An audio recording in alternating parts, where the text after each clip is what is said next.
Os pais de Jesus iam todos os anos a Jerusalém para a festa da Páscoa. Quando ele completou 12 anos, subiram para a festa como de costume. Passados os dias da Páscoa, começaram a viagem de volta. Mas o menino Jesus ficou em Jerusalém sem que os pais o notassem. Pensando que ele estivesse na caravana, caminharam um dia inteiro. Depois, começaram a procurá-lo entre os parentes e conhecidos. Não o tendo encontrado, voltaram para Jerusalém à sua procura. 3 dias depois, o encontraram no templo. Estava sentado no meio dos mestres, escutando e fazendo perguntas. Todos os que ouviam o menino estavam maravilhados com sua inteligência e suas respostas. Ao vê-lo, seus pais ficaram muito admirados e sua mãe lhe disse: "Meu filho, por que agiste assim conosco? Olha que teu pai e eu estávamos angustiados à tua procura." Jesus respondeu: "Por que me procuráveis? Não sabíeis que devo estar na casa de meu pai?" Eles, porém, não compreenderam as palavras que lhes dissera. Jesus desceu então com seus pais para Nazaré e era-lhes obediente. Sua mãe, porém, conservava no coração todas estas coisas. E Jesus crescia em sabedoria, estatura e graça diante de Deus e diante dos homens. A idade de 12 anos marcava, irmãos e irmãs, para os judeus da época, como também para muitas culturas tradicionais, uma importante passagem da vida da criança, da infância, para a vida adulta. Principalmente no caso dos meninos, saíam da tutela predominante da mãe para passarem para a tutela, para o acompanhamento do pai, que ia ensinando para o seu filho os seus ofícios, ia educando para que o filho se tornasse um homem. Justamente durante esse momento de passagem, acontece esse gesto surpreendente de Jesus. E mais surpreendente ainda porque, ainda que os pais dele se mostrem admirados quando encontram ele, parece que ele está mais admirado ainda com eles. Vocês não sabiam que a partir de agora eu tenho que ser acompanhado pelo meu pai, tenho que aprender com o meu pai, estar nas coisas do meu pai. Fazendo isso, Jesus lembra a José e a Maria que ele tem como verdadeiro pai somente a Deus. Recorda a eles do seu nascimento, que é uma nova forma de nascer. A gente refletiu isso no dia do Natal, quando São João, no início do seu evangelho, fala uma frase que pode ser entendida tanto de Jesus quanto dos seus discípulos. O texto pode ser traduzido: a todos aqueles que o acolheram, os tornou capazes de serem filhos de Deus, isto é, os que creem no seu nome.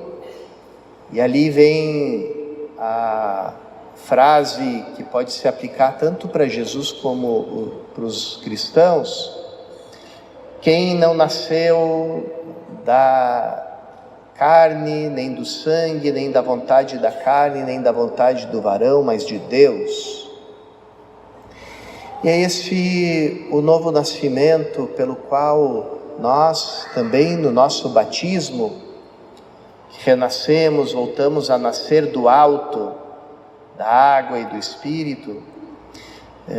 temos a Deus como nosso Pai, porque nos tornamos filhos no Filho, o Filho e nós formamos uma mesma coisa, uma única coisa. Entramos numa comunhão plena com o Filho, a ponto de podermos chamar de Pai, mais ainda de Papai, como Jesus falava, Abá, ao próprio Pai do céu. Depois, como Cristo foi dado à luz pela Virgem Mãe, também nós, no nosso segundo nascimento do batismo, somos gerados pela Virgem Mãe Igreja, que nos escolhe assim como nós escolhemos ela. Esses dias fui ver com um pouco de receio, o filme sobre a Virgem Maria, o último que saiu. É claro, um relato baseado no Evangelho apócrifo de São Tomé, que gerou muitas tradições na igreja. Por exemplo, a notícia de que o nome dos pais de Maria eram Joaquim e Ana, também a apresentação de Maria no Templo de Jerusalém, mas ali no meio do filme, a personagem diz uma frase que eu disse: bom, com essa frase aqui, esse filme todo valeu a pena. O momento que a Virgem Maria toma o menino Jesus nos braços e diz para ele: eu te escolhi, assim como você me escolheu, eu te escolhi. E é isso que a nossa Mãe Igreja nos diz no dia do nosso batismo: você me escolheu e eu te escolhi. Então, como nós nascemos de novo, como lembra São Pedro, não da vida fútil que herdamos dos nossos pais, mas de uma semente incorruptível.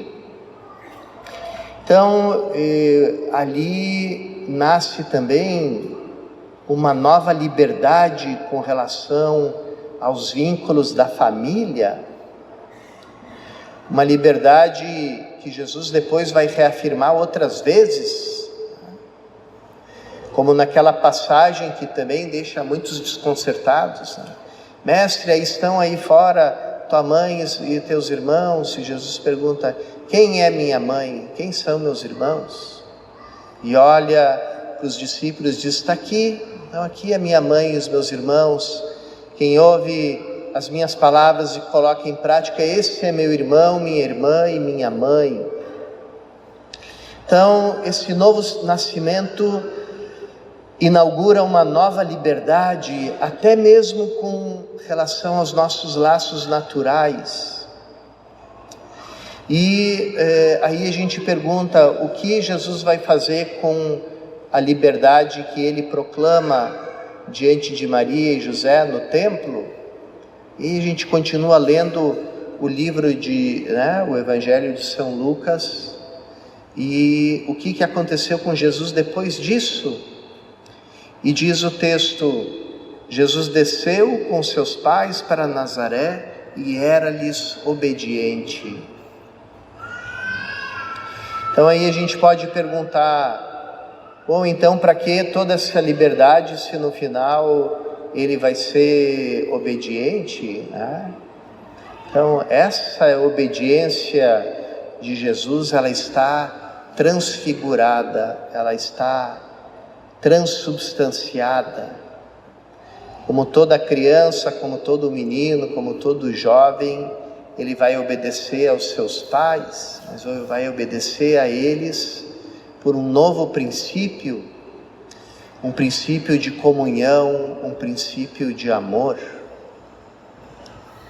E portanto, com Cristo, toda a família humana é transfigurada. Pensem que quando São Paulo dirige para a família essas palavras tão bonitas que a gente escutou: revestivos de misericórdia, bondade, humildade, mansidão e paciência, suportando-vos uns aos outros, perdoando-vos mutuamente. Depois fala dos papéis dentro da família, das esposas solícitas com os esposos que amam as esposas, que não são grosseiros com elas, os filhos que obedecem os pais que não intimidam os filhos, para que eles não desanimem. Então, que bonito esse retrato da nova família. E quando Paulo dirige essas palavras para os cristãos, qual é a situação da família naquela época, no tempo dele? Era o regime do direito romano, do pater familias, onde existe uma cabeça que é o pai de família, e depois todos os seus subordinados,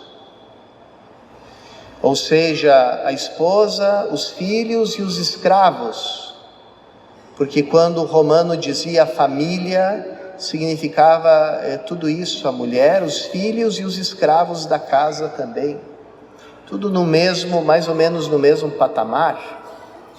Então, aqui a boa notícia do Evangelho, ou seja, a boa nova do novo nascimento, a grande notícia, inaugura um ar de liberdade na família que permite que a família tenha um laço muito mais forte, muito mais duradouro, muito mais indestrutível que o laço da natureza. É o laço do amor, o amor que dura para sempre, que fica até o fim. E essa é a grande notícia: nascemos de novo, somos libertados de tudo aquilo que havia de escravizador nos nossos vínculos, para que a gente possa amar com mais força. Isso é muito importante que os pais escutem, porque às vezes os pais, com medo de não serem mais amados, tolhem a liberdade dos filhos, procuram controlar os filhos, mesmo adultos, com medo de perder os filhos, com medo de não ser amados por eles.